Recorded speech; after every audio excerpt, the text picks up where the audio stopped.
for locking between knob and your potentio, and currently my own is broke, and the brand of this knob is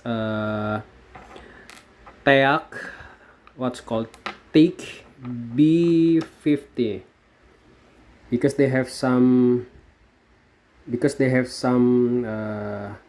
number in here, B15. So guys, my suggestion is for your bass, you must to need have some spare part, the backup, if someday you get crash like this, so you have some the replacement. So yeah, that's from my experience.